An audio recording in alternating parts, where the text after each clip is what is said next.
It's your birthday, my beautiful mama.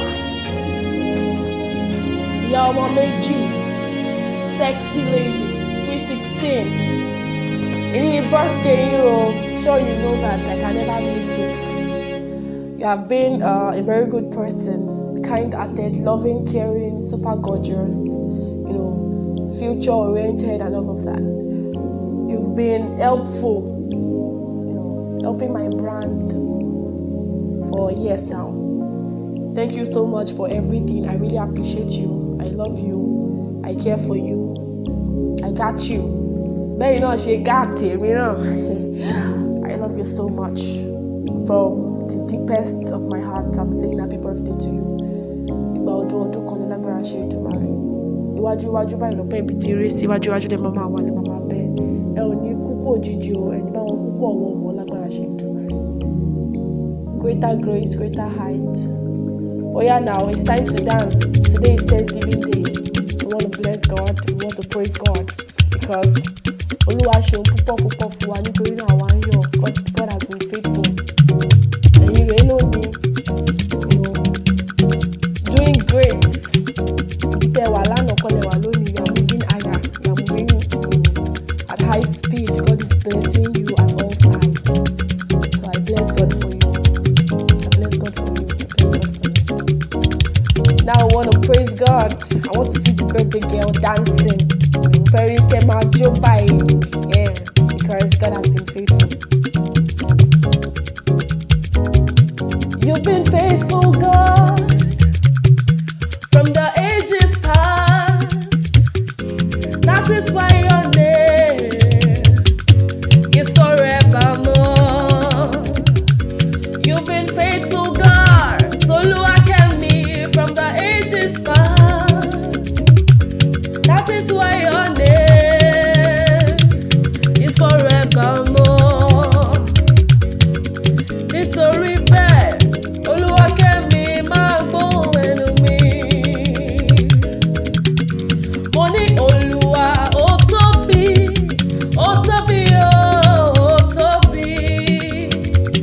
Olúwa ó tóbi, ó tóbi o, ó tóbi o. Kò sẹ́ni tá lè fi ṣàkàwé rẹ̀ o, ó tóbi.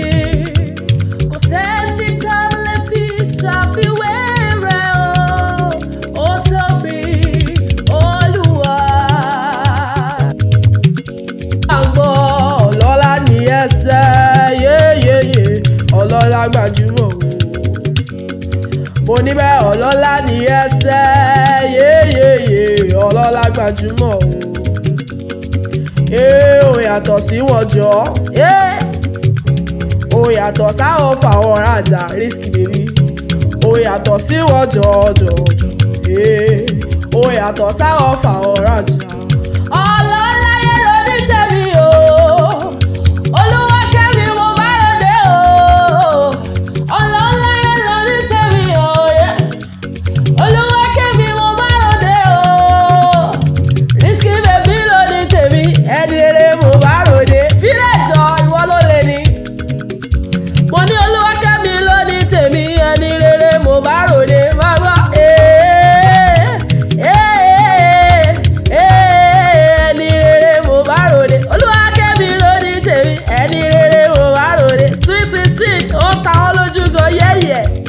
Olúwakẹ́mi lórí tèmi. Ẹni rere mo bá ròde. Ṣàwọ̀gbọ́. Ó ti mú ẹgbàgbé gbogbo rẹ̀ sẹ́ ìbànújẹ́ ìgbà kan. Ó di láíláí pọ̀ngbá. Ó ti mú ẹgbàgbé gbogbo rẹ̀ ìbànújẹ́ ìgbà kan. Ó yá wẹ́rẹ́wẹ́rẹ́ àṣewẹ́rẹ́ níṣẹ́ Olúwa. Risky baby ọba tí ó pè tó jẹ́. Àṣewẹ́rẹ́ níṣẹ́ Olúwa. Ọba tí ó pè tó ń jẹ́. Bílẹ̀ ó ti pọ̀, ó pàpà, ó pàgọ́. Ẹ kúrò lọ́nà, ẹ kúrò lọ́nà. Risky baby ń bọ̀, Olúwakẹ́mi ń bọ̀ o. Ọmọọba ń bọ̀ lórèrè.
nítorí bẹ́ẹ̀ já wá sáré délé bàbá tó bí ọlọ́mọ gangan. Mo nílé bàbá rẹ ni mo wà, mo lágbàlá bàbá rẹ ni mo jókòó sí o. Mo lágọ́wòye níṣẹ́lẹ̀ bàbá tó bí ọlọ́mọ gangan.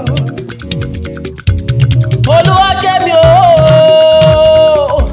mo ní ṣe bí wọn náà lọ́mọ alágẹmọ mẹ́rìndínlógún, ọmọ olówó joyè méjì pọ̀ ó tún retí ìkeje lé bàbá tó bí ọlọ́mọ gangan. Ọmọ ìsìlóye ń joyè, ọmọ òjòyè kóyè mu níjẹ̀lé bàbá rẹ̀ gangan. Mo ló jẹ gbogbo oyè tán, ó jẹ gbogbo oyè tán, mo ní bẹ́ẹ̀. Ó gbọ́ tí wàá jẹ gbèsè lé bàbá tó bí ọlọ́mọ. Ọmọ adaṣọ wálẹ̀ bí òyìnbó ni wọ́n ń pèrè bàbá tó bí ọlọ́mọ. Wá gbọ́ ọmọ Àtàbàtúbú, ọmọ Àtàbàtúbú àlejò tó ń sonílé dárò.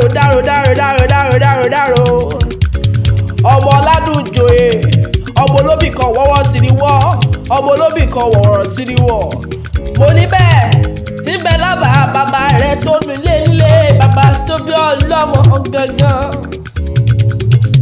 Mo lẹ́yìn tó bá jẹ́ ṣẹ̀dí àwọ̀ sápò ẹni tí ó tẹ̀tẹ̀ ní àwọ̀ sí jẹ̀rọ̀kọ búburú àrò òun jẹ̀lé bàbá tó bí ọlọ́mọ.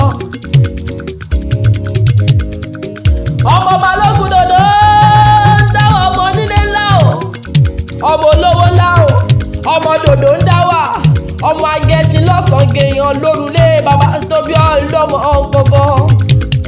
Ọmọ alóhùn tó yìnbó ní, ọmọ alóhùn tó yìnbó ní. Kẹ́mi kú bẹ́ẹ̀, mo ní wọn ó pọ̀ gan o, yàtọ̀ sáwọn ọmọ ọ̀rọ̀ àjà máa gbóhùn ẹnu mi. Mo lọ́mọdé ọmọ lọ, ọmọ nàmọ pa ẹbẹ̀yìn funfun bí alárí, kò dúdú tán bẹ́ẹ̀ kò pupa fò. Mo ní ṣe bóun ni gbogbo ọkùnrin rí tán kúlé lórí o, máa gbóhùn ẹnu mi. Ó ti ṣọdún èyí náà wàá ṣẹ̀ mí lọ́nà Ọlọ́run ọba, ìrere lójú owó ń rí lágbó Ọlọ́run ọba, ìrere ni wàá máa rí. From yours truly, T&K Voices Akeri, I remain loyal. Happy birthday ma, wishing you long life and prosperity.